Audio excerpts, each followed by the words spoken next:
Welcome to Sweet Dreams Storytelling, where we unwind, relax, and drift into dreamland. I'm your host Mike, and I'm so glad you're joining me tonight. Let's get cozy and settle in.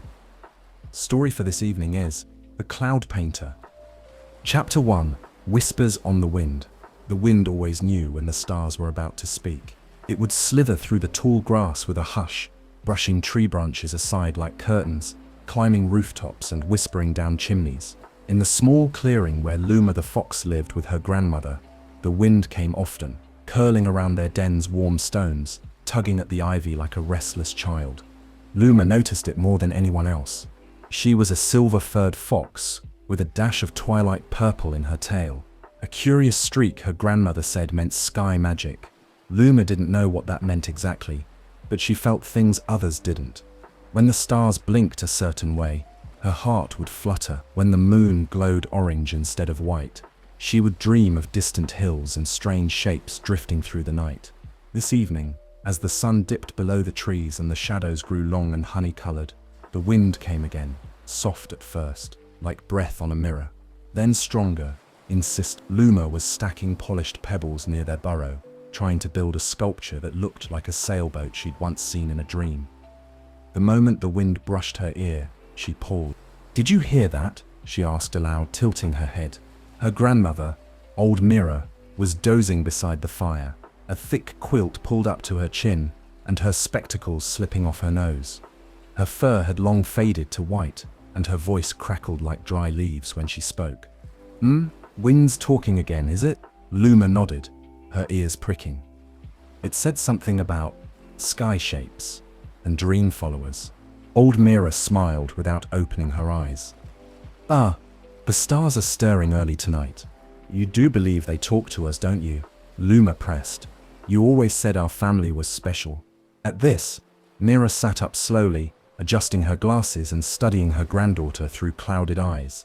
The fire popped. Outside, dusk thickened like ink spilled across the sky. "You have your mother's ears," Mira said finally, "and your father's patience with wind speak."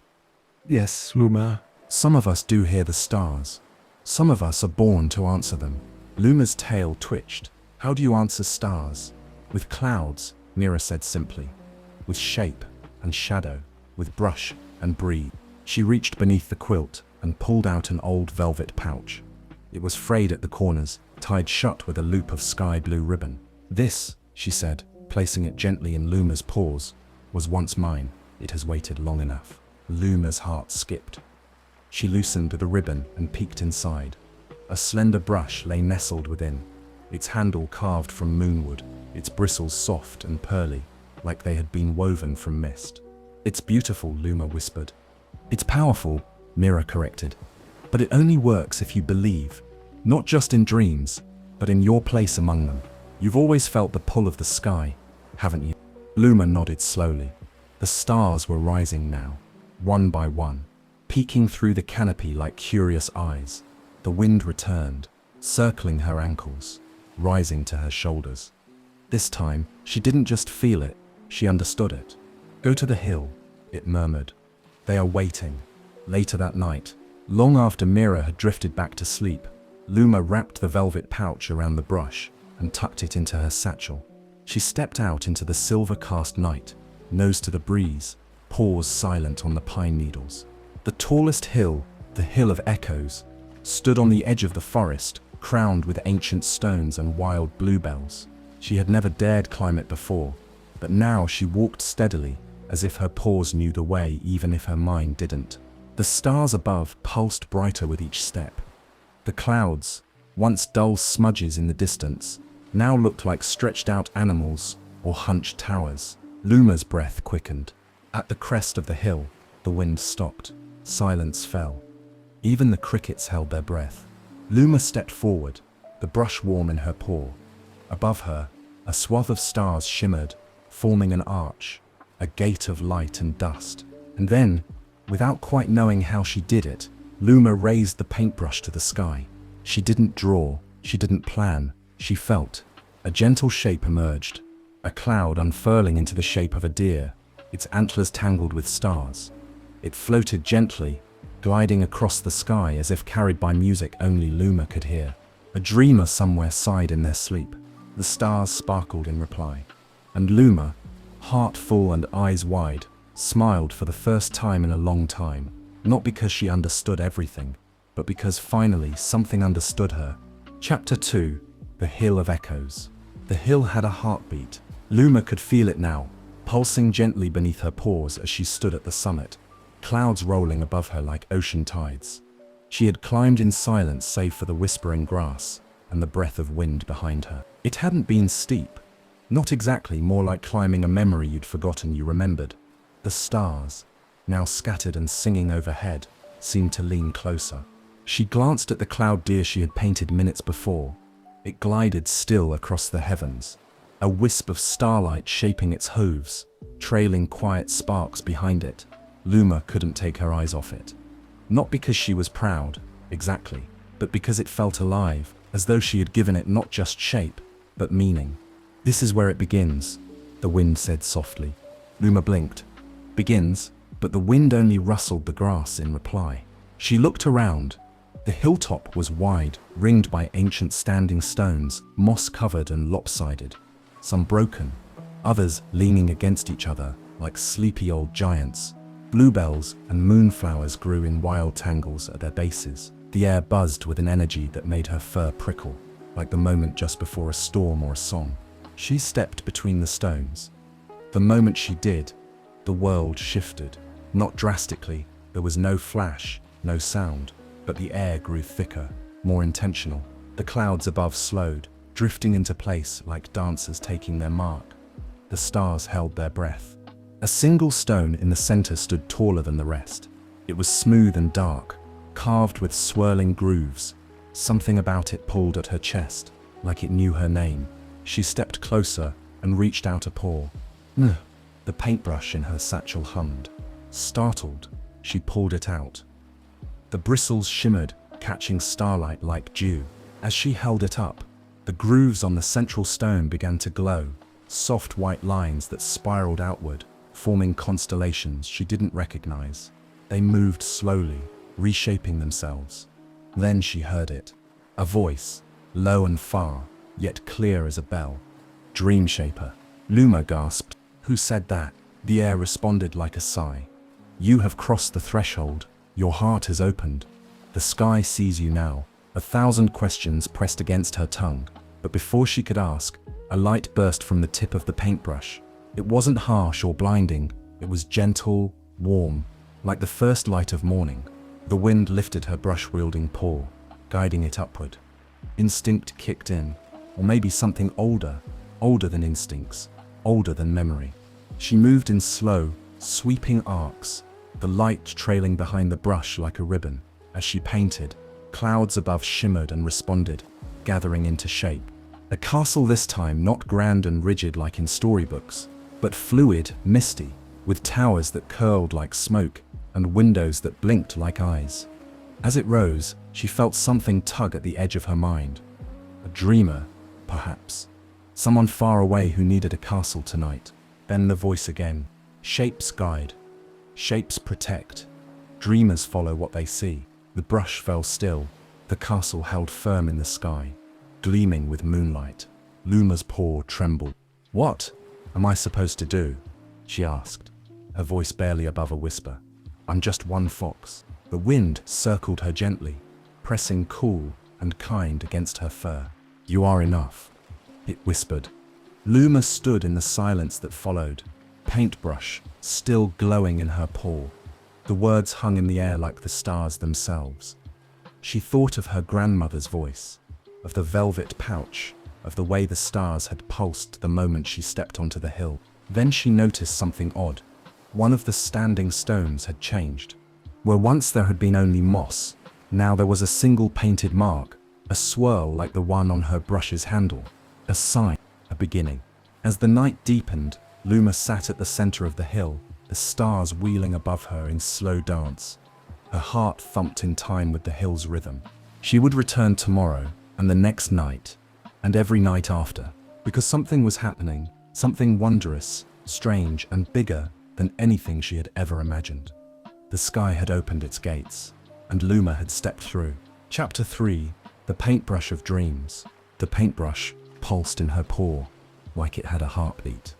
Luma sat curled beneath a leaning stone on the hilltop, watching her mist castle drift lazily through the star-flecked sky. The night was deep and quiet, except for the soft breathing of the clouds and the low, distant song of the wind weaving through the high branches of the forest below. She hadn't gone home. She couldn't. Not after the sky had spoken to her. Not after the clouds had listened. Her eyes burned with sleep, but her mind buzzed like fireflies. The magic was real. The stories her grandmother told, of foxes who shaped dreams and stars that whispered secrets, weren't fairy tales at all. They were reminders. Luma glanced down at the paintbrush, cradled in her paws. Its wooden shaft shimmered faintly under the starlight, and its silvery bristles were still tipped with a soft glow, though the light was fading slowly. "Are you alive?" she whispered to it. It didn't answer, but the wind curled around her ears in a way that felt amused, encouraging. "I guess I'm too now," she said. She gave the brush an experimental twirl. A soft shimmer of dust floated into the air. Not just light, but something softer, like breath-given color. It sparkled briefly, then drifted to the ground and disappeared. Luma's ears perked. She tried again, this time painting a slow spiral in the air, like the swirl on the ancient stone. As her paw moved, a trail of mist formed behind the bristles, delicate, weightless. It hovered like a thread of silk, then unraveled into a shape, a feather. The feather glowed for a moment, then shimmered into the breeze and vanished. Her breath caught. This brush didn't just move clouds. It created dreams, tiny, delicate seeds of imagination. And when she used it, she didn't feel like she was drawing or crafting something new. It felt like uncovering something that had always been there, just waiting to be seen. Like memory, but shared. She stood. The sky above rippled with thin, gauzy clouds, stretched long across the stars like blank parchment. She dipped the brush toward them, and the bristles lit up once more. "Okay," she whispered. "Let's see what you can do." She moved slowly, carefully. This time she painted a flying ship, sails like butterfly wings, hull made from curling ivy. The cloud obeyed, folding and curving, and catching her movement, morphing into form as if the paintbrush whispered instructions directly to the wind. As the ship took shape, a breeze rolled past her, carrying a shiver of laughter. Luma blinked. Somewhere, far away, someone was dreaming, and she had just helped shape that dream. The realization landed in her chest like a snowflake, small, silent, and impossibly bright. But with that joy came a flicker of worry. What if I shape something wrong? What if I send a bad dream instead of a good one? What if I paint fear by accident? She lowered the brush slowly, the glowing bristles dimming again. "Don't get ahead of yourself," she muttered. "You're still just a fox with a fancy stick." And yet, even as she tried to temper her excitement, she felt the hill beneath her humming gently, a low, steady rhythm, like the world itself was proud. Suddenly, a voice behind her broke the quiet. "Not bad for your first night." Luma spun around, startled. The wind shifted. A figure stood between two of the stone pillars, tall, cloaked in moonlight, shaped like neither beast nor bird nor shadow, a strange blend of all three. It had long wing-like ears and eyes that shimmered like opals. "Who?" Luma started, gripping the brush tightly. The figure stepped closer, revealing a face both kind and unreadable, like a mask carved from fog. "I'm called Nairo," it said gently. "One of the Sky Folk." "Sky Folk?" Luma echoed, her voice small. Nairo nodded. "We guide the Dream Shapers. You've taken your first step." The sky noticed. So did we. Luma's tail curled instinctively. "I didn't know there were others." "There are always others," Nero said with a soft smile. "But only a few are chosen to see the sky. Not just as it is, but as it could be. And fewer still are trusted with the paintbrush of dreams." He gestured to the one in her paw. "Yours is old, woven with memory. It chose you." "I don't even know how to use it," Luma admitted. "What if I get it wrong?" Nairo tilted his head. "Dreams are not things to control, only to guide, and fear is just another shape." waiting to be understood. He turned, beginning to walk toward the edge of the hill. "Come back tomorrow night. We'll show you more." Then he paused and added, "And don't let it go to your head. The sky is wide. You're still very small." Luma opened her mouth to ask more. How many others? What was the brush? Truly, where did the clouds go when they faded? But Nairo was gone. Only the wind remained, circling her softly, ruffling her fur like an old friend. She sat down again, breath slow, thoughts spinning. Above her, the flying ship she'd shaped began to dissolve, scattering across the sky like petals on the breeze. Somewhere out there, she imagined a child following it in their dreams, sailing past starlit towers and laughing cloud creatures. The brush rested gently in her lap, still faintly warm. She wasn't sure where this path was going, but she knew one thing. She'd be climbing the hill again tomorrow. Chapter 4, First Strokes. The next night, the hill was waiting. Luma bounded up its slope as the last threads of sunset dissolved into twilight. Her paws barely touched the moss-covered ground. There was no fear in her step now, only purpose. The paintbrush was slung across her back in a makeshift harness made from twine and feathers. She had woven it that morning, humming quietly, barely able to focus on anything else.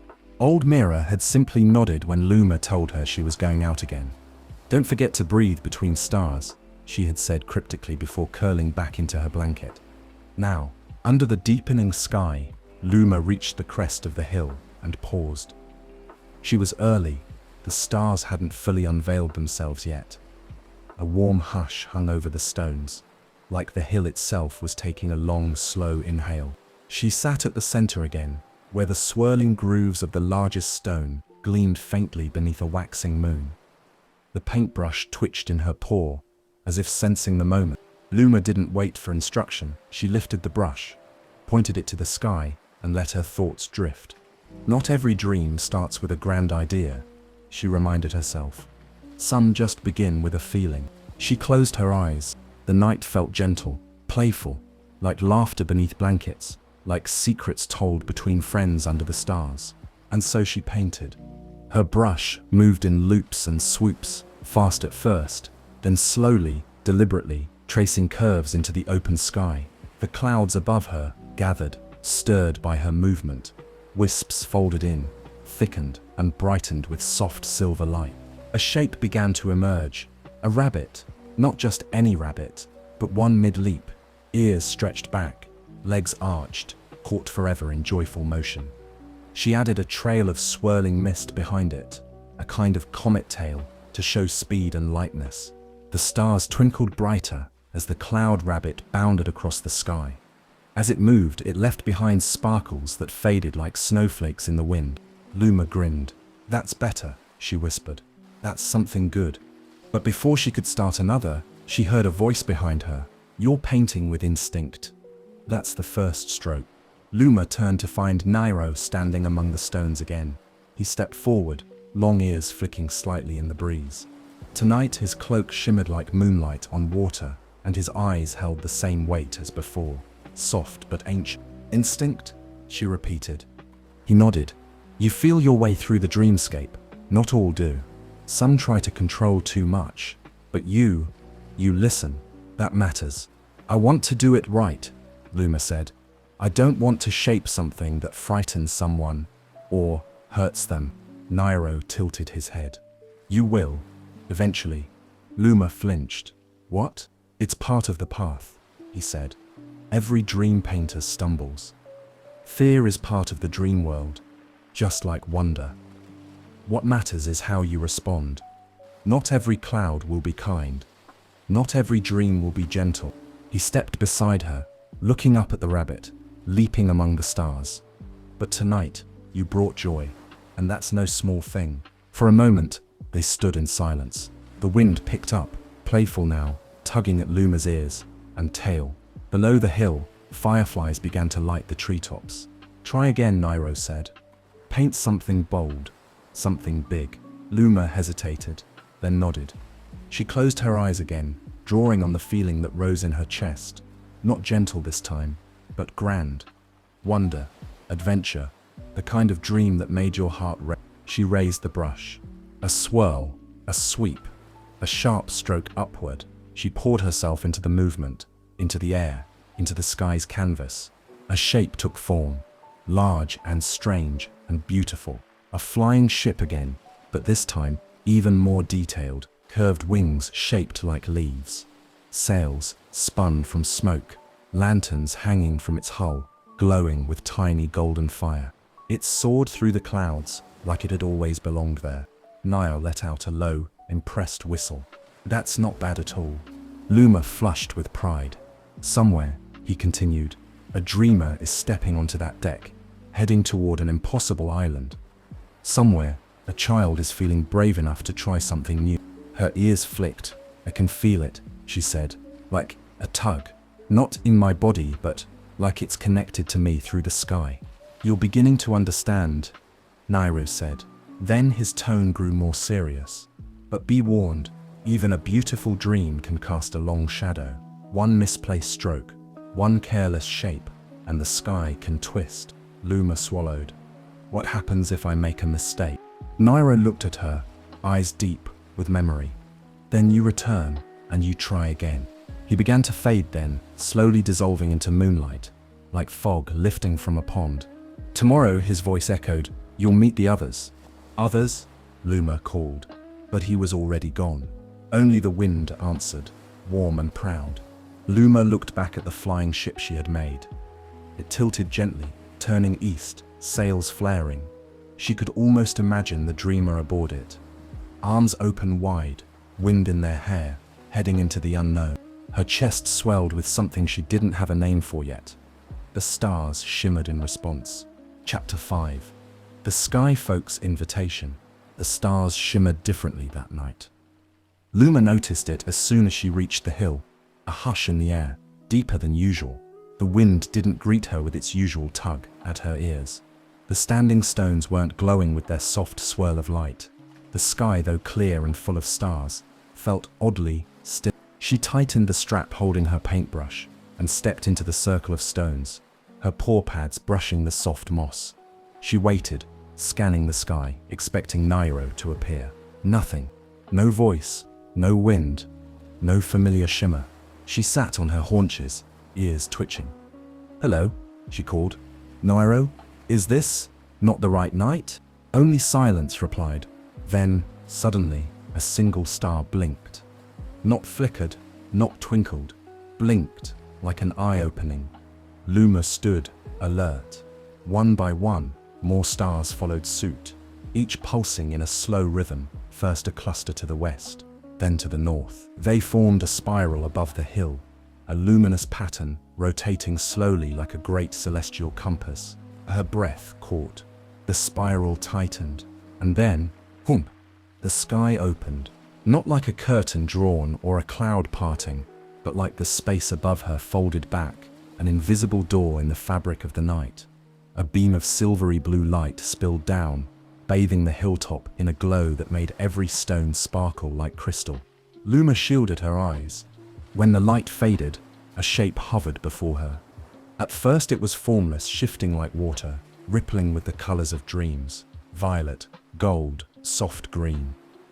Then it began to settle into something she could see. A tall figure, wrapped in a robe stitched from starlight, with no face but a crown of floating rings above its head, each turning in slow orbit.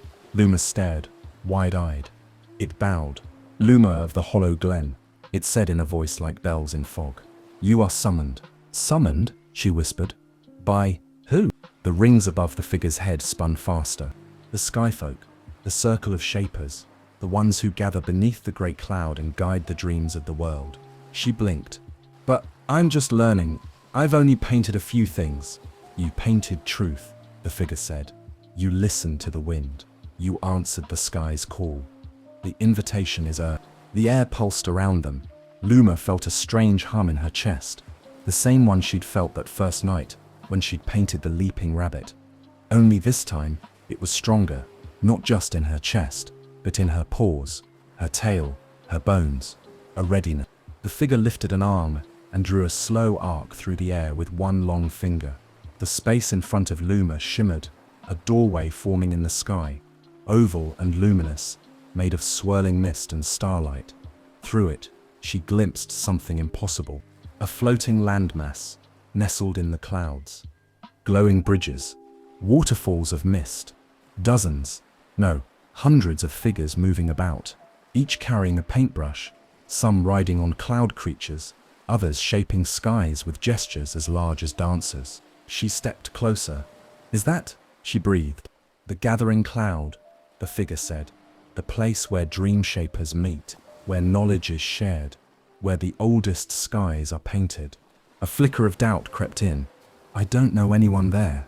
What if I don't belong?" The figure tilted its head, and though it had no face, Luma could feel it smiling.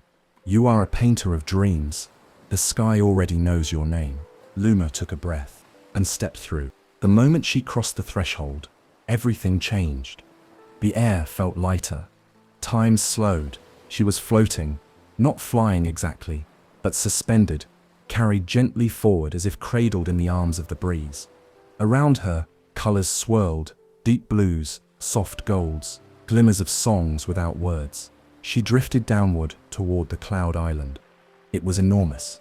Rolling hills of cloudstone, sky lilies that pulsed with quiet light, sculptures that floated, some made of stardust, others formed from dreams themselves. A laughing child made of song, a whale with wings. The entire place breathed with imagination. Dozens of figures walked or floated past her. Foxes like her, birds with cloaks, even shadowy creatures with glowing eyes and long, elegant limbs. All carried brushes, all paused, some nodding in her direction, others sending little sparks of color in greeting. She landed softly at the edge of a wide platform made of shimmering glass. Standing there, waiting, was Nairo. He gave her a slight smile. "Told you, there are always others."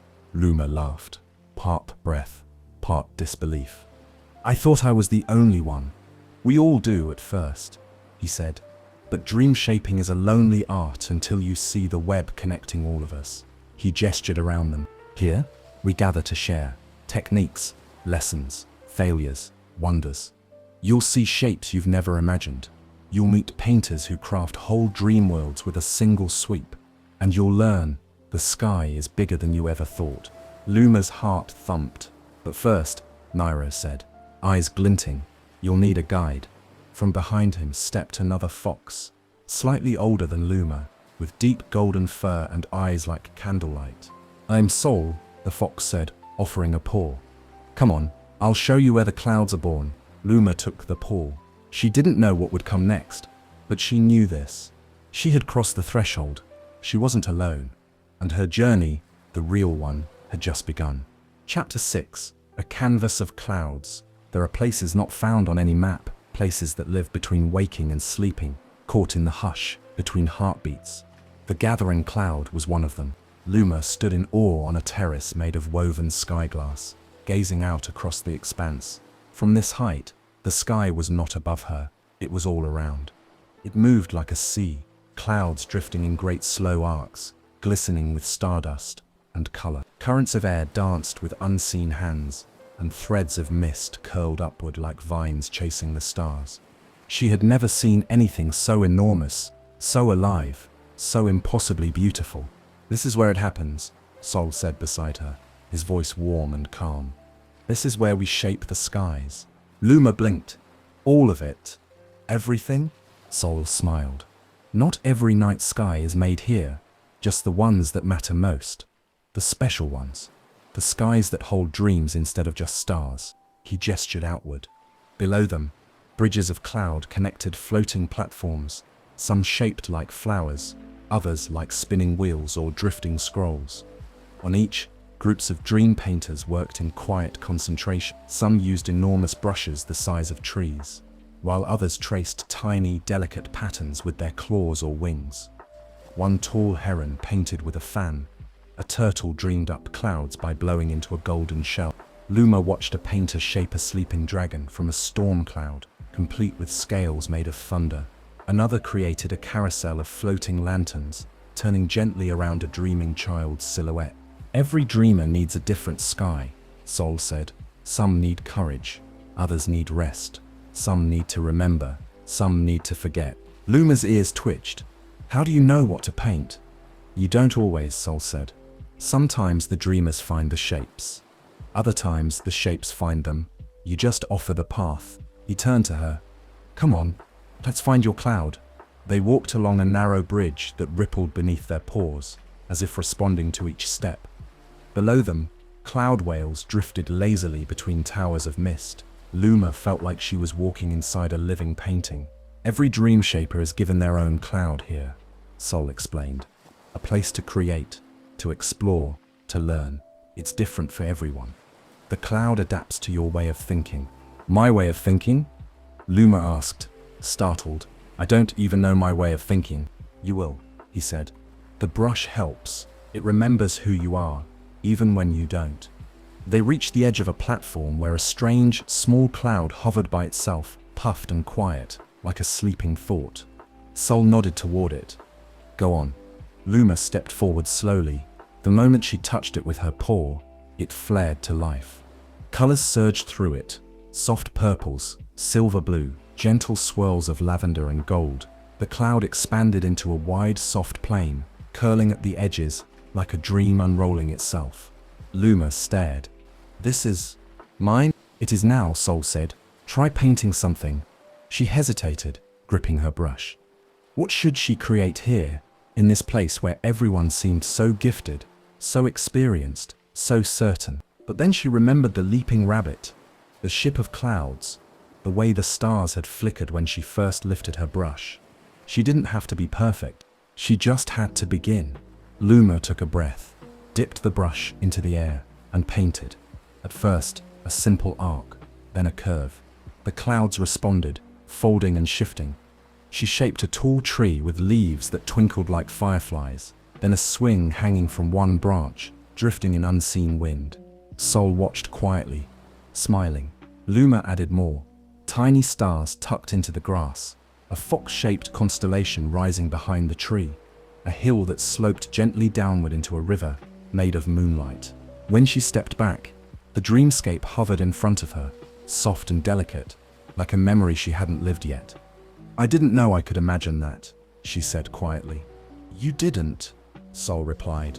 The dream did, you just listen. They stood in silence for a moment. Then Luma noticed something strange. The far edge of her dream cloud had darkened slightly, a flicker of grey like smoke. Not ugly, just different, the kind of cloud that rolled in before a storm. She stepped toward it. It's okay, Sol said gently. Some dreams need storms. You'll learn when to leave them, and when to shape them. Luma nodded, not fully understanding, but knowing she would, eventually. Just then, a chime rang across the gathering cloud, a clear, crystalline note that echoed through the platforms. Time to return, Sol said. Dreamers are waking. It's almost dawn. The dreamscape began to fold in on itself, her painted shapes dissolving softly, the swing vanishing last, with a quiet creak. As she turned to follow Sol, the brush in her paw tingled. Behind her, the clouds swirled again, not back into blankness, but into something new. A quiet shape, tucked gently into the center. A fox, curled in sleep, painted from the softest mist. Luma's heart fluttered. The cloud knew her, and she was beginning to know it too. Chapter 7, Storm on the Horizon. The wind had changed. Luma felt it before she saw anything. A strange stillness beneath the usual rush of air, like something holding its breath. The scent of the breeze had shifted too.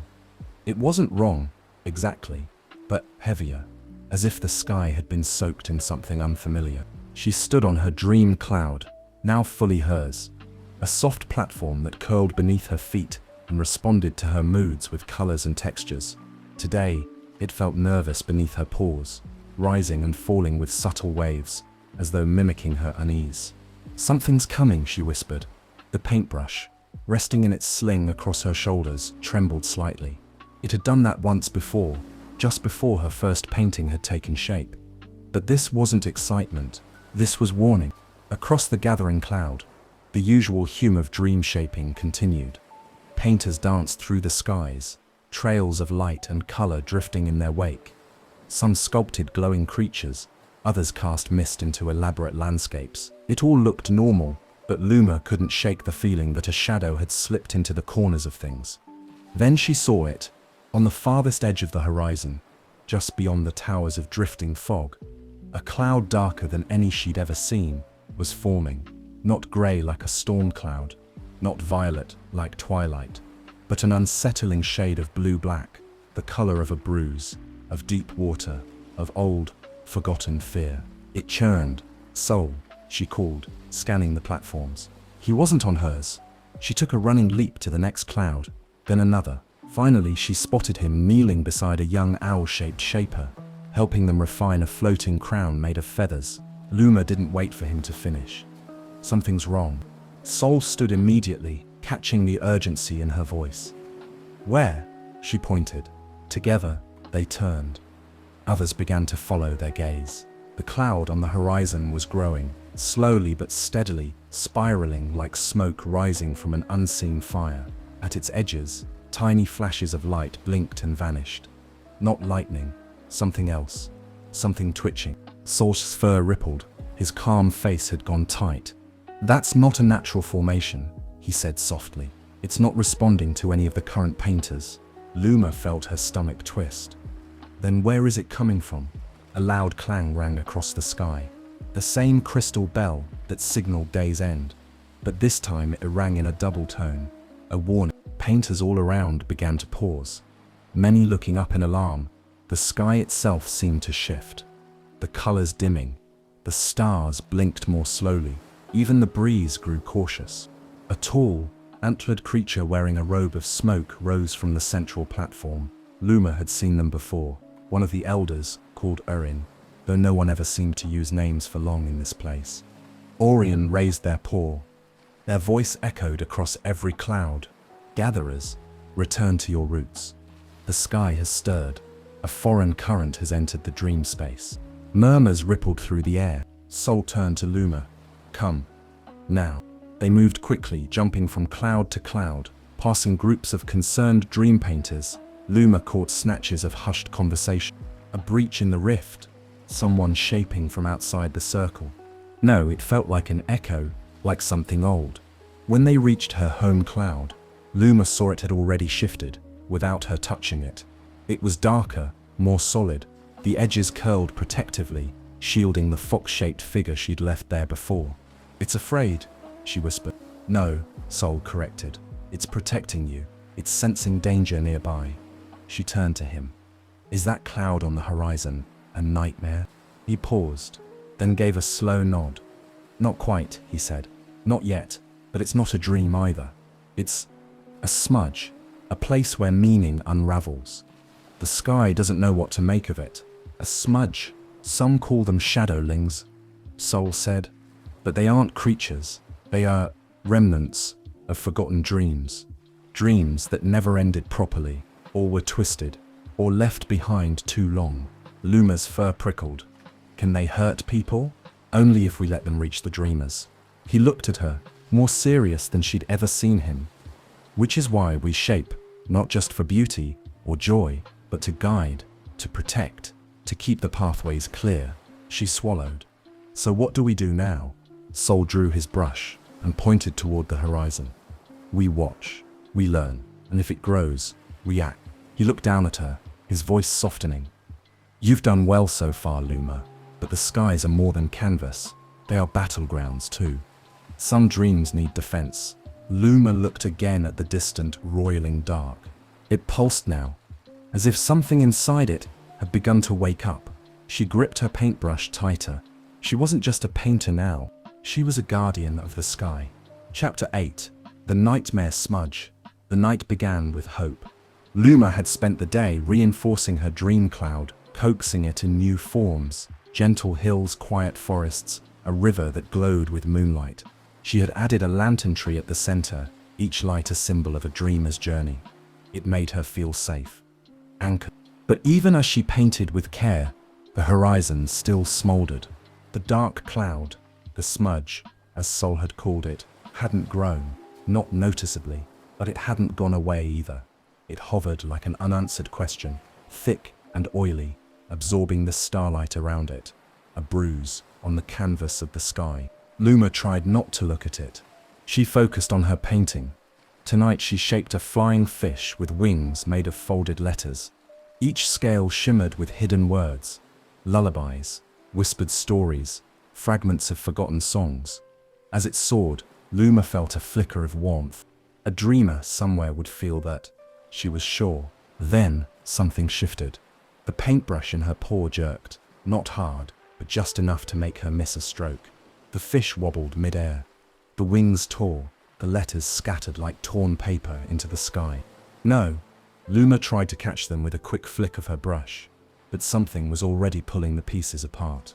They dissolved, not into light, not into wind, but into static.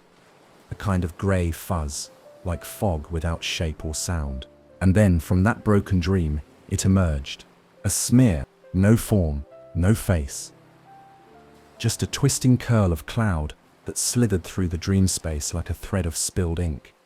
It left behind a trail of nothing, no stars, no sky, just blank. Luma stepped back, her fur bristling. The smudge paused, then turned, if such a thing could turn, and began to creep toward her. Her paintbrush trembled. She swung it instinctively, forming a protective arc of stardust around her cloud. The smudge recoiled slightly, then circled, trailing static as it went. "Soul," she called, voice tight. No answer. She reached out again, this time forming a dream shape with more focus.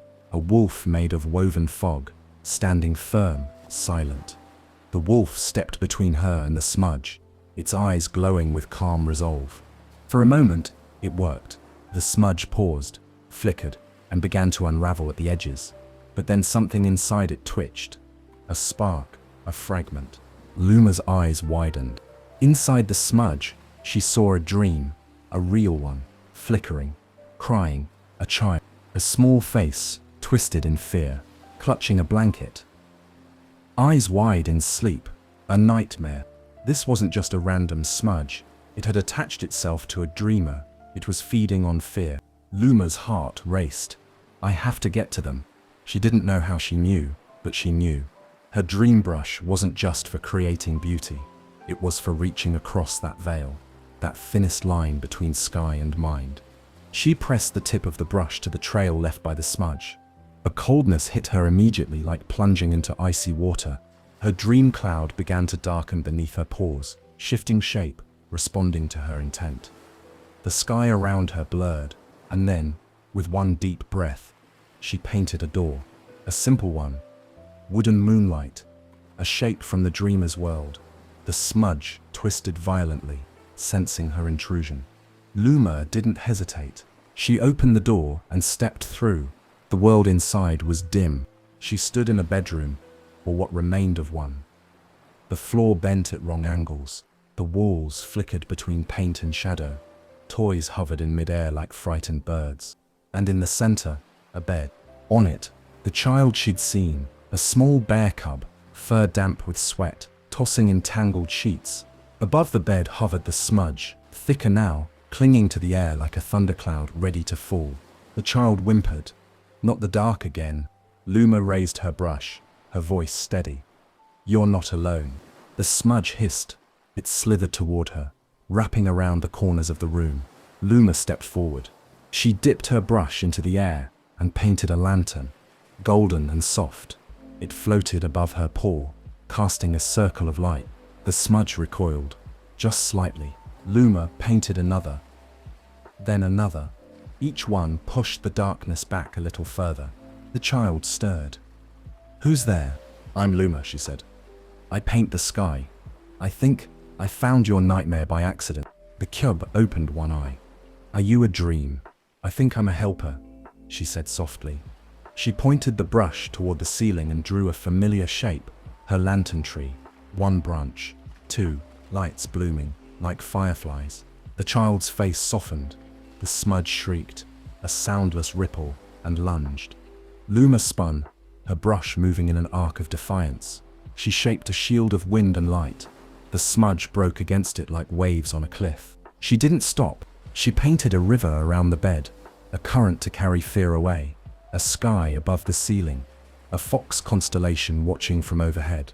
The smudge tried to hold its form, but now it was being pulled apart, strand by strand, its core no longer fear, but memory, and at its center, a single broken shape.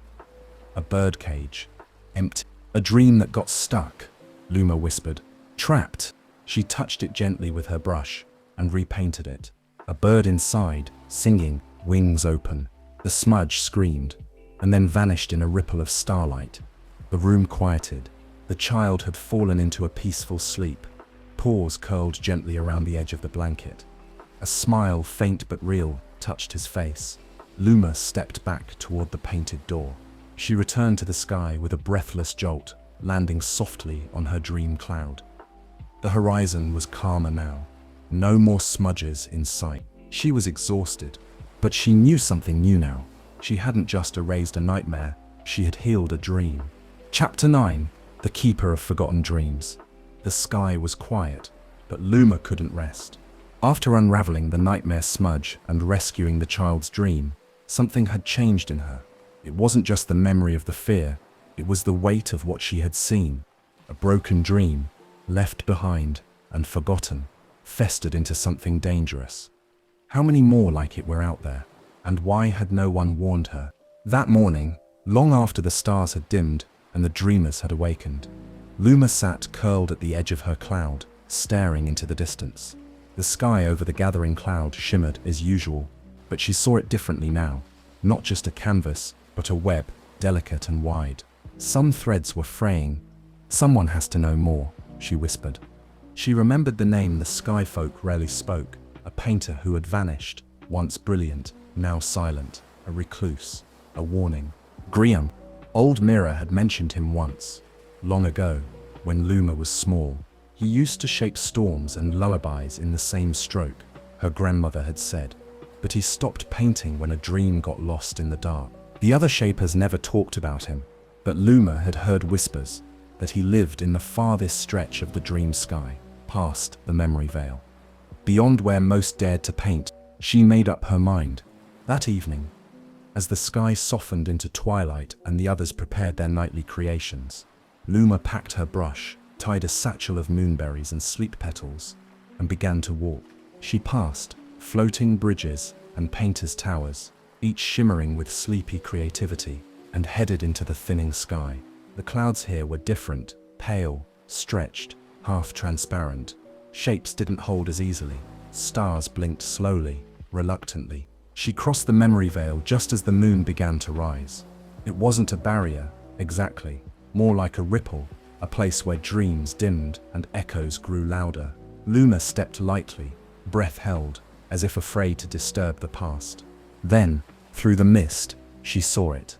A single platform, small and low, hovered near the edge of everything. No bridges reached it. No other clouds came near.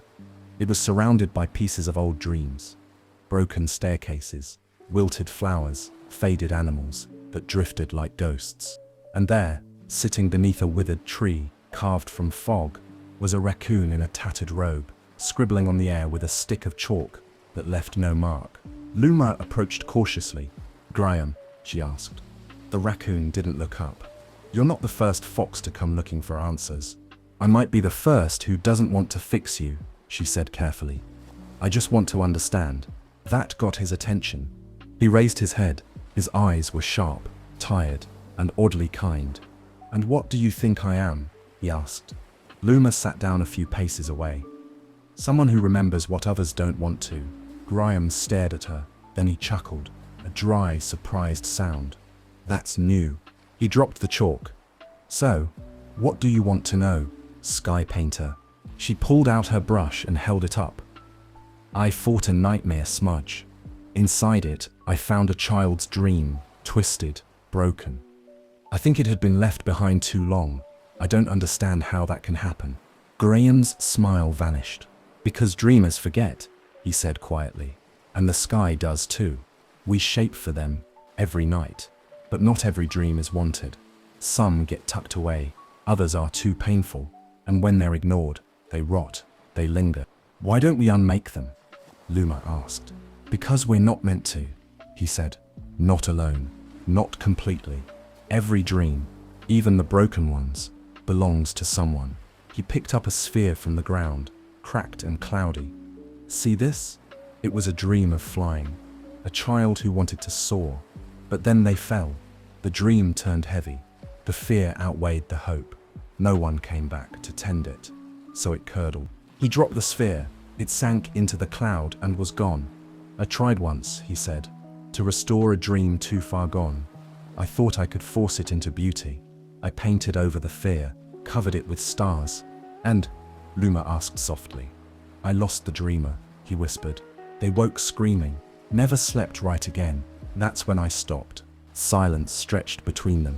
Luma looked out at the broken skies around his cloud, the half-formed shapes, the faded fragments. You've been collecting them. I watch, he said. Not to fix, just to remember. She was quiet for a long moment. Then would you teach me how to watch? Graham blinked. You're not afraid you'll end up like me. I'm more afraid of ignoring what's real, she said. If we don't see the broken dreams, we'll never know how to shape the healing ones. The raccoon sat back, studying her.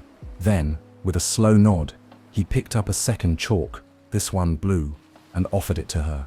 You listen well, he said. That's where it begins. That night, Luma didn't paint. She sat beside Graham and watched the sky. Not for shapes, not for beauty, but for the ones left behind. Chapter 10. The Echo Cloud. Graham's cloud was quiet. Not the kind of quiet that meant peace, but the deeper watchful silence of forgotten places. Out here, the wind didn't sing. The stars dimmed slightly, as if blinking with old sorrow. Most dream shapers never ventured this far. The sky wasn't broken here. Not exactly, but it carried the weight of things left unsaid. Luma had stayed for 3 nights. Each night, she and Graham sat among the fractured remnants of dreams. Wilted cloud gardens, broken bridges that led nowhere, flocks of memory birds that didn't know where to land. Graham called them echoes. They're pieces, he explained one evening, stirring a pool of cloud water with a reed. Not whole enough to become dreams, not empty enough to disappear. The sky forgets, but the echoes don't. Luma had begun to feel them too. Subtle shifts in the air, tremors beneath her paws when a shape floated near. It was like walking through fog that carried emotions, sorrow, longing, fear, and sometimes hope.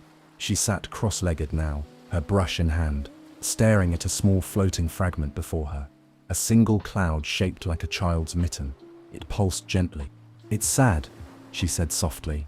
Graham nodded, but not dangerous. Not yet. Luma reached out.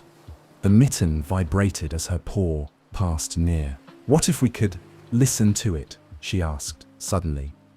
Not just feel what it left behind, but hear what it remembers. Graham looked at her sideways. What do you mean? She stood. Dreams speak. We know that. The sky hums with them. So maybe echoes hum too. Maybe they're not silent. Maybe no one's ever tried to hear them. Graham raised an eyebrow. You want to shape something that can hear a memory?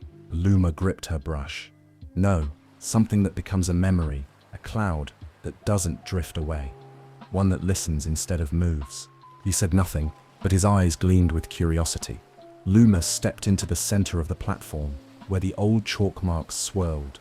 She closed her eyes, took a slow breath, and dipped her brush into the air. This time, she didn't think in shapes. She thought in echoes. A voice calling a name in the dark. A swing creaking in the rain. A lullaby, half remembered. A door that never opened. She painted with stillness. The bristles glowed faintly, but the light curled inward instead of out. A cloud formed, not large, not bright, just a gentle puff, dense and soft. It didn't float away. It hovered in place. Luma stepped back. The echo cloud, she whispered. Graham approached slowly, his eyes narrowed. They waited. At first, nothing. Then, the mitten fragment drifted close, drawn by the cloud's gravity. It brushed against the edge, and something shifted. The echo cloud pulsed once, then again, and then it spoke. A tiny voice, blurred by wind and time, whispered, "Wait for me." Luma's eyes widened. Graham blinked, mouth slightly open. "Did you hear? Wait for me," the echo cloud repeated softly. Luma's breath caught in her throat.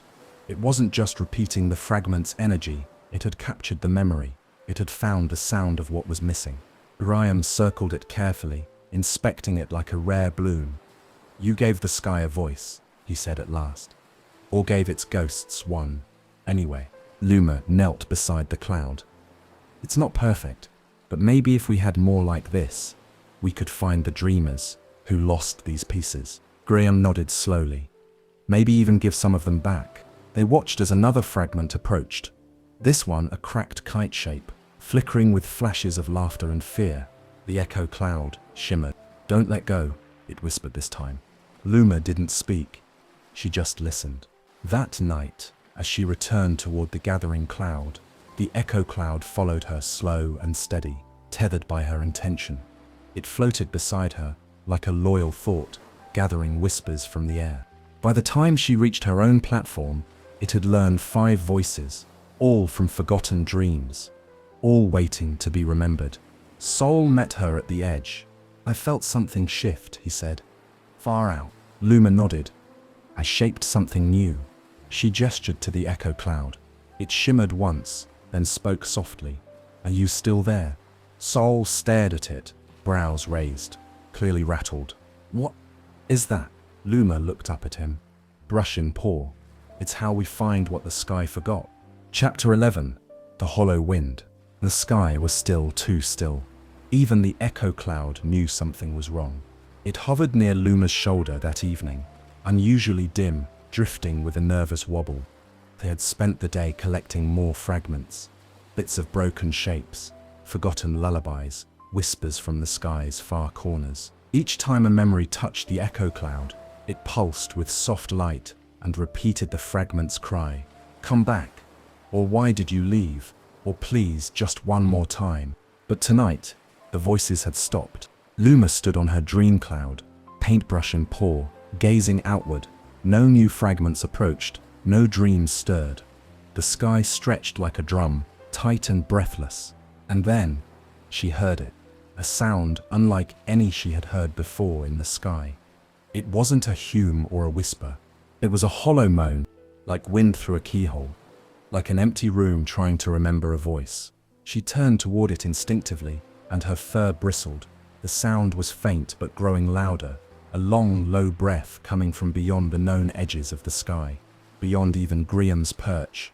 The echo cloud drifted slightly away from it, flickering. Sol appeared moments later, materializing in a ripple of stardust. You feel it too, he said, not a question. What is it? Luma asked. Where is it coming from? Sol looked grave. The hollow wind. He floated beside her, staring out at the horizon. It doesn't blow often, but when it does, something wakes, something we try not to name. Luma frowned. Is it like the smudge? No, he said quietly. It's worse. Sol turned toward her, his golden eyes darkened. Dreams that become smudges still remember something, but when a dream is left for too long forgotten by both dreamer and sky, it hollows out, it loses form, it loses meaning. He pointed to the darkening sky beyond the memory veil. And sometimes, those empty dreams come back. Luma clutched her brush. To do what? Sol hesitated. To fill themselves. Fill themselves? She echoed, confused. They drift through the skies, searching for shapes to steal. They're desperate, not evil, but dangerous all the same. If they find a weak cloud or a new dream forming, they take it, they overwrite it. A cold chill ran down Luma's spine. Has anyone ever followed the hollow wind? She asked. Sol's silence was answer enough. Then he added, not, and returned the same. But Luma was already turning. I have to go. Sol stepped in front of her. Luma, I heard a voice before the wind came, she said. The echo cloud caught it. Just once. She looked at him fiercely. A child's voice. It said, I'm still here. That's not empty. That's not lost. That's someone waiting. Sola hesitated, then exhaled. Then at least let me gather the circle. But Luma shook her head. There won't be time. The wind is growing. She turned to her echo cloud, which hovered uncertainly nearby. You're coming too, she whispered. It shimmered. I'm still here, it repeated, faintly. That was enough. She stepped off the edge of her cloud and began walking through the thinning sky, the echo cloud trailing her like a silver balloon. The stars around her dimmed. The air grew cold. Even the colors of the dreamscape faded to grays and sickly blues. Ahead, the hollow wind howled louder. Each breath it took seemed to pull at her shape, not physically, but inwardly. Her thoughts scattered slightly. Her brush trembled. The edges of her memories frayed, but she held fast. Then, through the fog, she saw it. A shape, swirling and broken, like a dream trying to reform itself from ashes. It was massive, bigger than any smudge she'd seen. Not angry, not malicious, just hungry. It pulsed, reaching tendrils outward into the empty sky, scanning for shapes, searching for meaning. Luma paused. It's not complete. The echo cloud drifted forward. It pulsed once, then again, and then suddenly flared with a bright white light. A voice came through it, louder than ever. "Don't forget me," Luma gasped. It wasn't a whisper this time. It was a cry. Desperate, real. The shape pulsed again, and then paused. As if it had heard, the hollow wind moaned, curling tighter around itself, confused. The memory had touched it. Luma raised her brush. Her paw shook. "You're not empty," she whispered to the thing before her. "You were left. That's different." She drew a single shape in the air, a circle, open at one edge. Not a lock, a window, an invitation. The swirling mass slowed. A shiver passed through it, and the hollow wind stopped, just for a moment. Luma stepped closer. "Come back," she whispered, and then, gently, she painted a name in the sky. She didn't know whose name it was, but the echo cloud did. It whispered it as she painted, forming the letters with mist and starlight. The hollow shape pulsed again, then folded inward, not disappeared, but coiled, softened, waiting. Luma stood trembling, tears stinging her eyes. The sky was quiet again. She didn't destroy the hollow wind. She had listened to it, and for the first time, it had listened back. Chapter 12. A leap of light. The hollow wind had quieted, but the sky remained uneasy. Back at the gathering cloud, the other dream shapers whispered of what Luma had done, how she'd walked into the breath of a nameless current and returned with her echo cloud, glowing like a lantern. No one had ever reached the center of the hollow wind and come back unchanged. But Luma wasn't thinking about legend. She was thinking about the voice. "Don't forget me." It echoed still, not from the echo cloud this time, but from her memory, from deep inside, where true dreams go to root. The voice didn't feel like a lost echo anymore. It felt present, alive. That meant one thing. A dreamer hadn't just been touched by the hollow wind. They had been caught in it, held, trapped, and they were calling for help. Sol stood at the edge of her cloud, watching her prepare. "You're going in, aren't you?" he asked quietly. Luma tightened the leather wrap around her paintbrush. "Yes." Sol exhaled, his eyes shadowed by the low sky. "Even if you find them, they may not know who they are anymore." The hollow wind erases slowly. It replaces real dreams with emptiness. She met his gaze. "Then I'll give them something to hold on to." Most shapers would wait for the circle. They'd send for an elder. "I'm not most shapers," she said. Sol smiled faintly. "That's becoming very clear." He opened his cloak and pulled out something small, a vial, sealed with a starlight thread. Inside, a tiny flame danced, too soft to burn. "A pocket of dawn," he said. "Paint with it only when you're ready to come back." She took it, tucking it beside her brush. The echo cloud hovered close now, heavy with voices, not cries anymore, but murmurs of names, fragments of songs, pieces of identity. Luma would need every one of them. She stepped onto a narrow bridge that formed beneath her paws, a bridge made of threads from dreams she had painted before. The leaping rabbit, the lantern tree, the cloud ship, they all shimmered beneath her. And then, without ceremony or crowd, she crossed beyond the gathering cloud, into the rift. The sky beyond the veil was not sky at all. It was torn, not with jagged rips or explosions, but with silence. The air pulsed with pressure, and light had no direction. There were no clouds, no stars, just space that forgot it was space. Luma's brush glowed faintly, trying to resist the dulling atmosphere. The echo cloud hovered beside her, spinning slowly, whispering the same voice over and over. Please, remember. And then she saw it. Floating at the center of a curl of inverted wind, a small dream flickering, a child, asleep, but not peacefully. Their shape blurred and reformed in waves, as though the hollow wind was trying to reshape them into nothing. A faceless blur of motion, outlined by glowing static. Luma acted fast. She struck her brush through the air and painted a tether of light. Not just any light, a memory. She painted the hill. The very first hill where she'd met the stars, the swirling stones, her grandmother's den below. The first shape she'd ever painted, the leaping rabbit. The hollow wind stirred violently, resisting.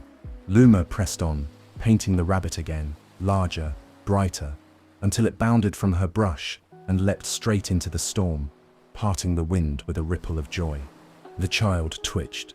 The shape sharpened slightly, a faint outline of eyes, a nose, a curled fist. Luma stepped forward. I see you, she whispered. You're not forgotten. The hollow wind began to howl again, louder now, not as hunger but as panic. It folded around the dreamer, trying to shield them from being touched. She dipped her brush into the vial of dawn. The moment it touched the bristles, her brush lit like a sunrise, golden, warm, true. She painted a circle around the child, not a cage, but a cradle, not fire but light, not command but comfort. The hollow wind cracked, and in that brief opening, the child looked at her, truly looked, eyes filled with fear. Yes, but also recognition. Luma reached out. Come with me. And the child, shape still flickering, reached back. She pulled, the brush flared, the cradle closed, and together they leapt from the rift. When they landed on her cloud, the wind was gone. The rift closed behind them with a whisper. The sky, once torn, sealed smooth. Sol was waiting. The child collapsed into sleep, real sleep, in the folds of Luma's cloak. Their shape was still uncertain, but their heart beat strong. Luma looked down at her paintbrush. Its glow had faded, but the dawn still lingered in her bones. Sol approached slowly. What did you give them? A beginning, she said. Just enough to hold on to. He nodded solemnly. That was more than brave. No, Luma said quietly. That was needed. She turned to the child and whispered, You're not lost anymore. Chapter 13. The Dream Unraveled. The child had been sleeping for 3 nights. Not peacefully, but deeply, curled beneath a cocoon of mist stitched by Luma's own brush.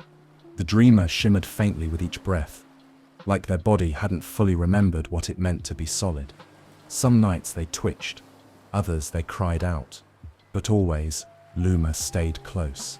She painted quiet around them, soft sounds, slow stars, the hush of remembered lullabies. Still, something felt wrong. Not in the child, but in the sky. The rift had closed, yes. The hollow wind had quieted. But even now, the dream space carried a tremor, like a cord that had been plucked too hard and still vibrated under the surface. One evening, as stars blinked across the cloud canopy, Luma stood at the edge of her cloud and closed her eyes. She dipped her brush into the air and listened. What she felt wasn't fear. Not exactly. It was tension. She traced it like a thread, following it through the sky like a crack in glass. It didn't lead toward the rift. It led somewhere closer, toward a dream. Not a smudge, not a void, not a hollow.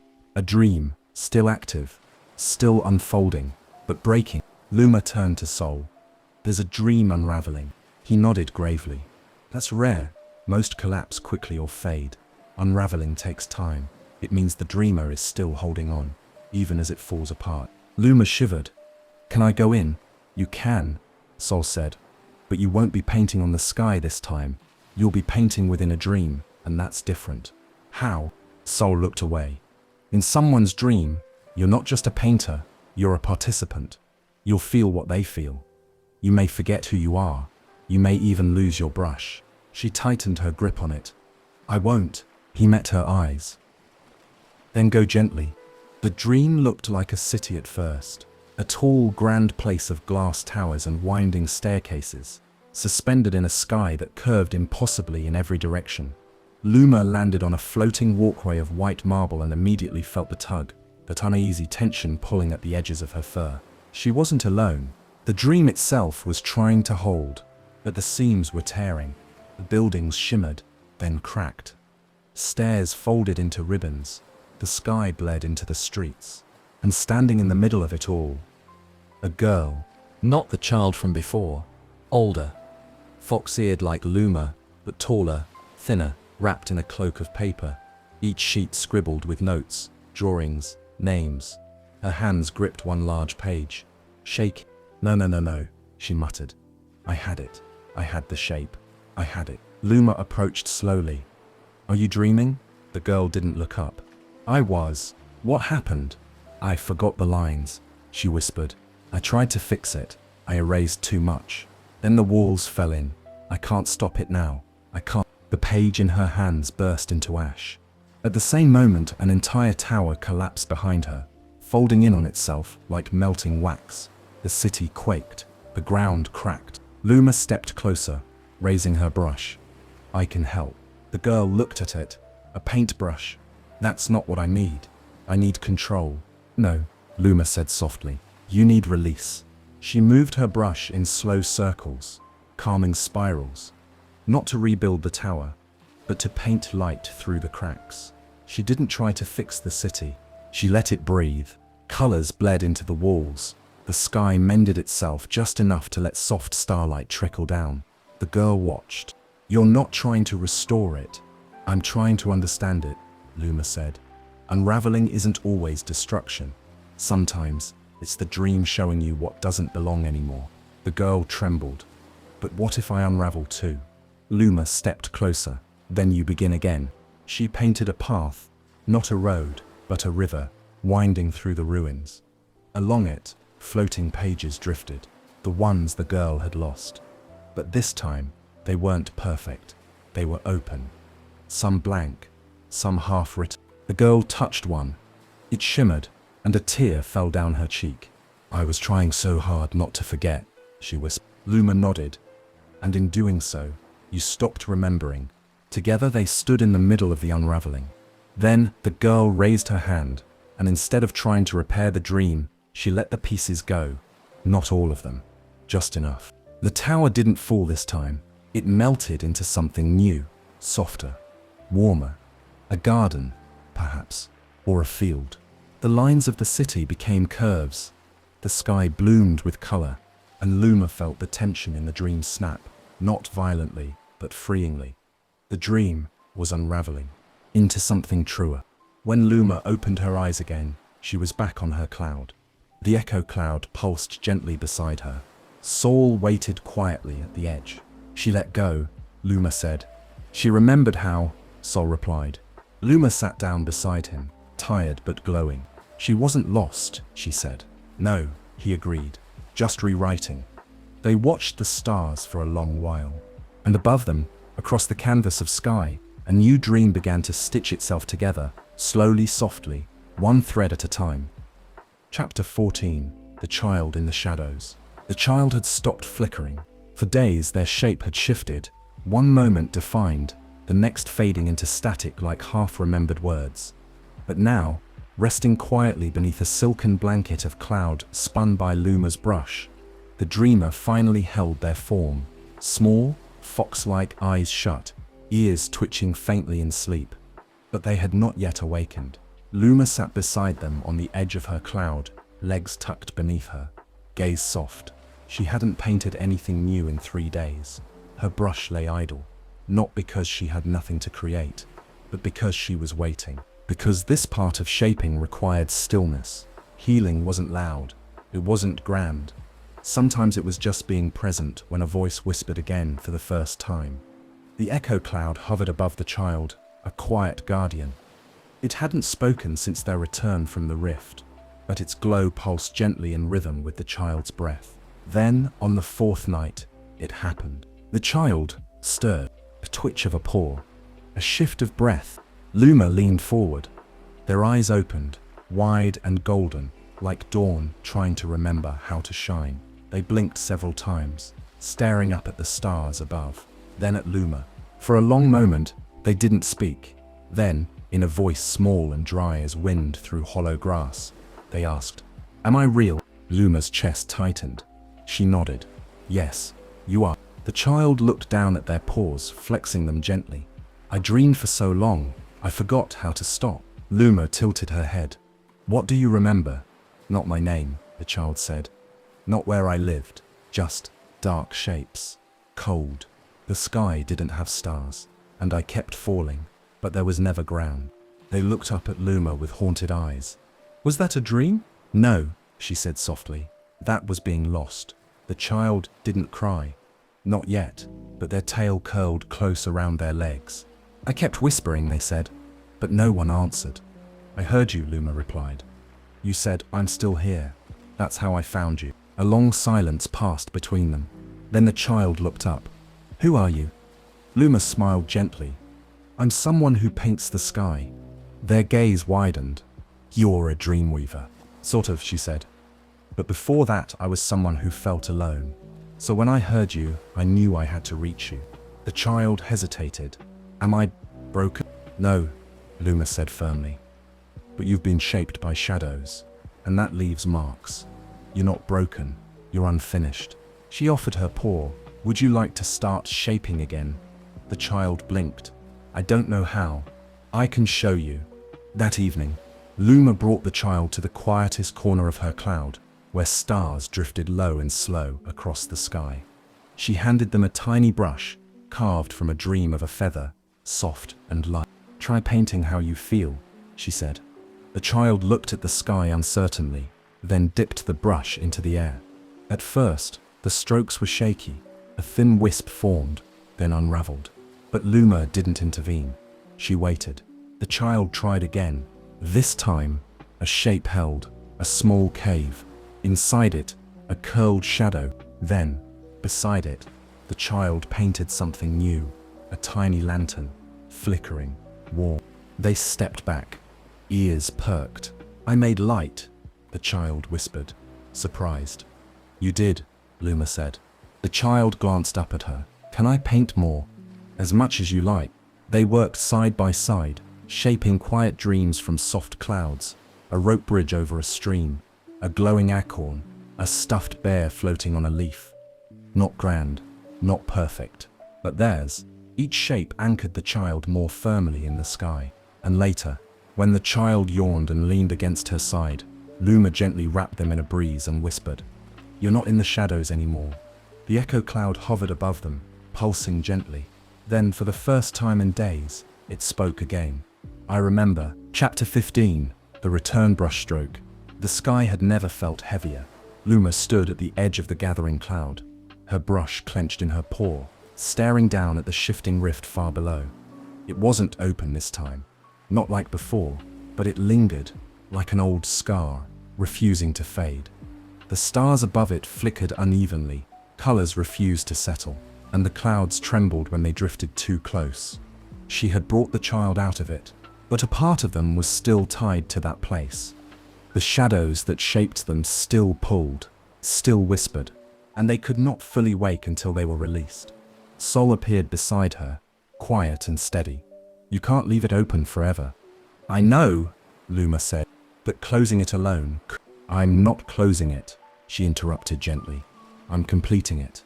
Sol studied her. "What are you going to paint?"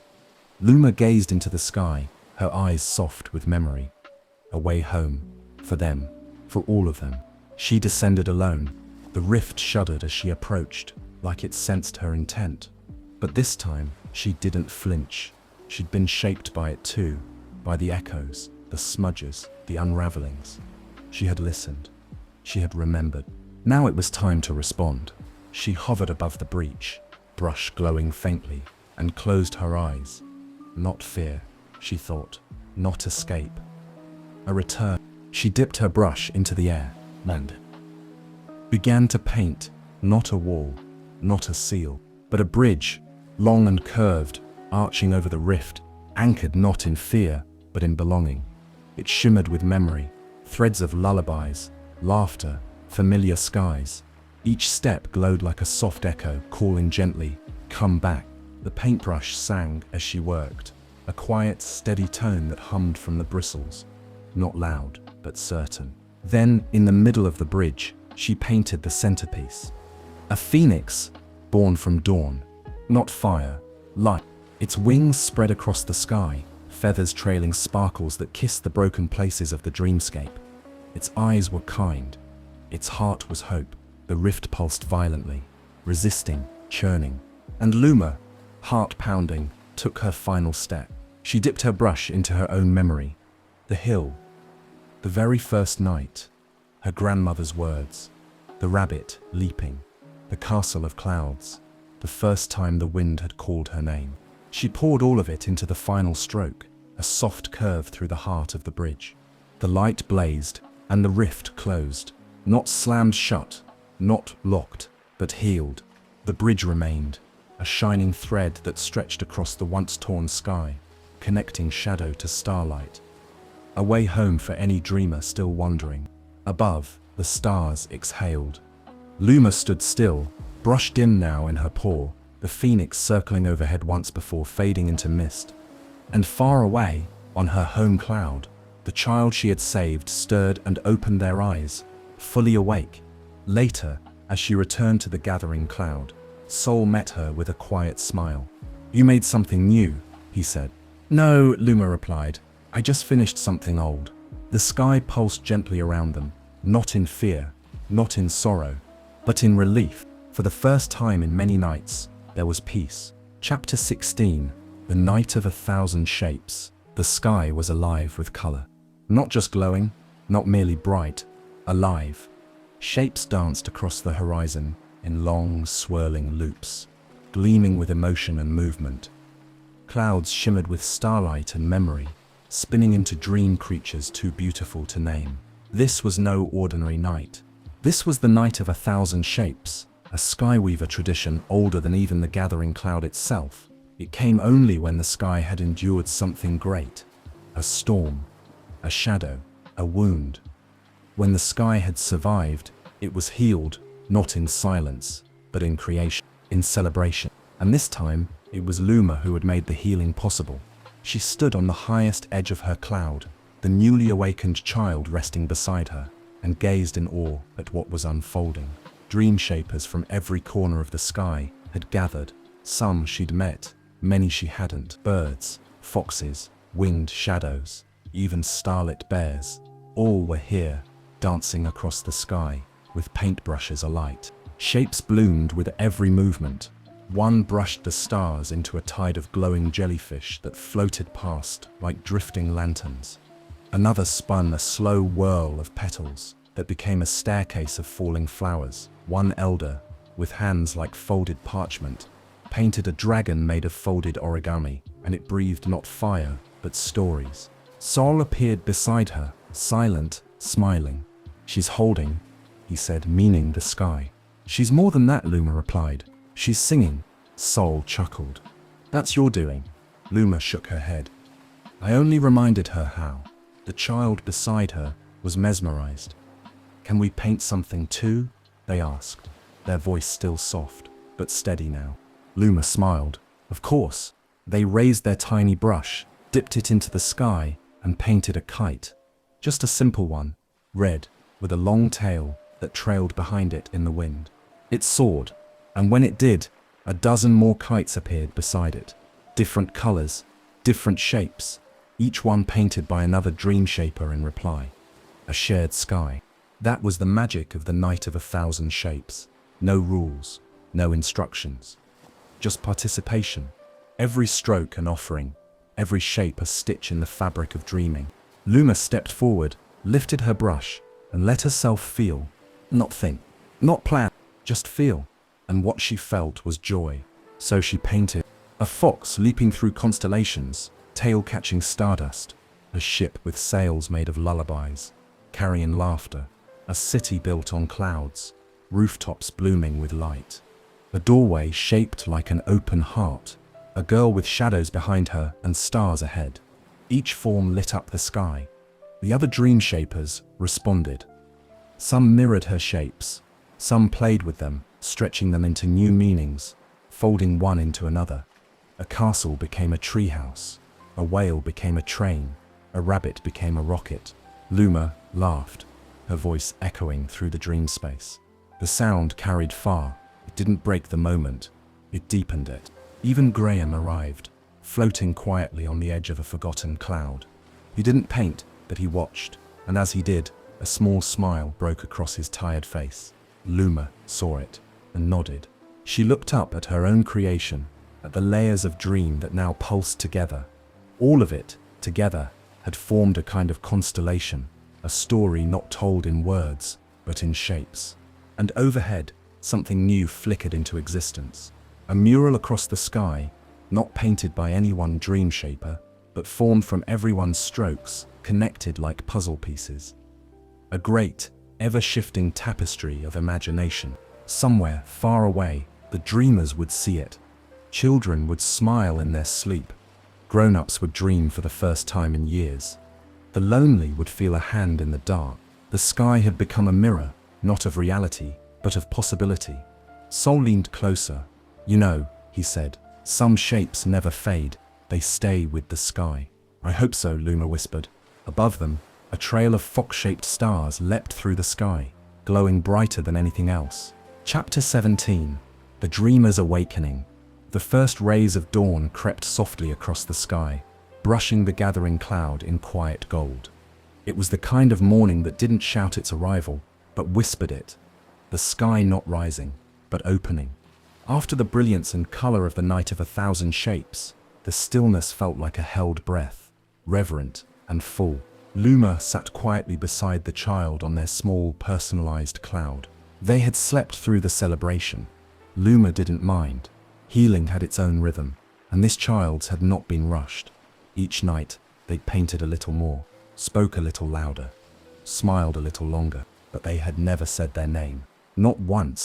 It was as if that one word, the first word of who they were, had been swallowed in the shadows and not yet returned. This morning felt different. Luma watched as the child stirred beneath the blanket of mist she had shaped for them, blinking against the soft light filtering through their tiny cloud hut's open archway. They sat up slowly, brushing sleep from their face. And then they looked at her, not just at her, but into her, like a dreamer waking fully for the first time. Luma smiled gently. "Good morning." The child's voice came quiet, but steady. "It feels different today." "It is," Luma said. "The sky is listening." They nodded slowly. I remember something." Luma sat up straighter. "My fingers. I remember drawing in dirt, making shapes with sticks. I used to trace animals. My favorite was a bird with antlers. It was just pretend, but I loved it." They smiled faintly, eyes unfocused.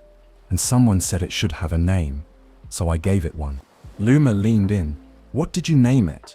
The child paused, and then, in the softest voice, said, "Tellin." Luma felt the word settle like a dropped stone in a still pond. It rang true, old and young at once. "Is that your name?" she asked. The child blinked, thinking. "No," they said, "but I remember that it was mine once. It was the name I gave myself when I didn't want to be afraid anymore." Luma's heart swelled. "Then maybe," she said gently, "that's the name you can carry forward." They looked down at their paws. "Tellin," they said again. "It feels right." They looked up at Luma. "Thank you for helping me find it."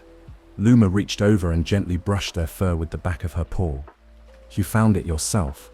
I just cleared the sky enough for it to shine through."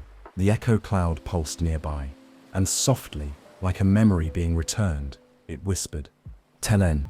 Talon turned toward it, eyes wide. "Is that me?" "It's part of you," Luma said. "It's what the sky remembers." Talon stood slowly. "Can I paint something?" Luma smiled. "Of course."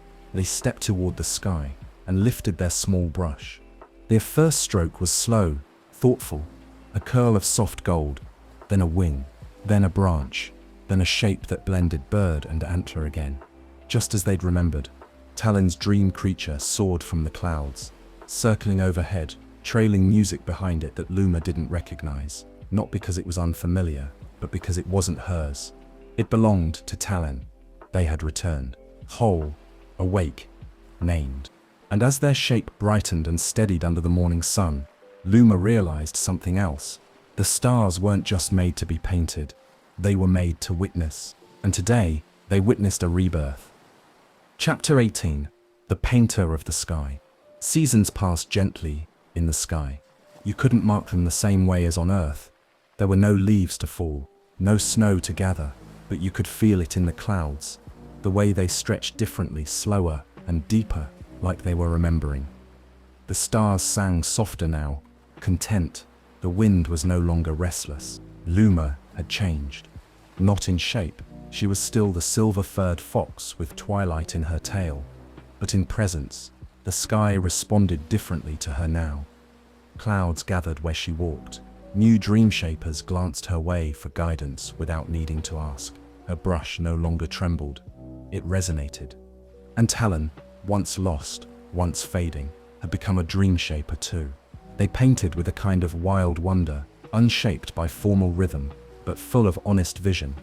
Their dream creatures were strange and brilliant, trees that whispered lullabies, ladders that reached backward into memories, birds that sang only in colors. They called Luma teacher, though Luma never once gave them a lesson.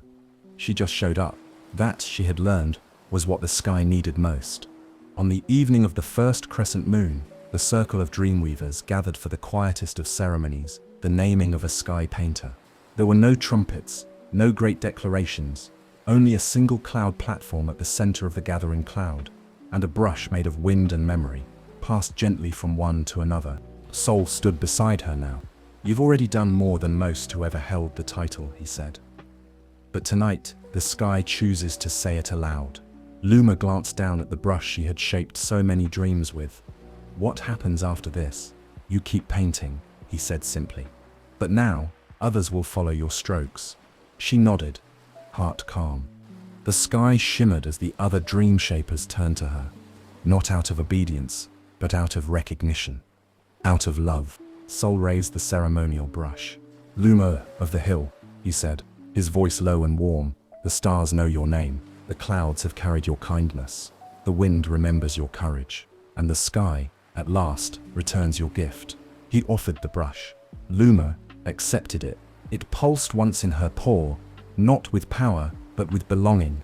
She looked up and began to paint. Not a shape this time, not a dream, but a thread, golden and fine, connecting every dream shaper in the sky with a line of stardust.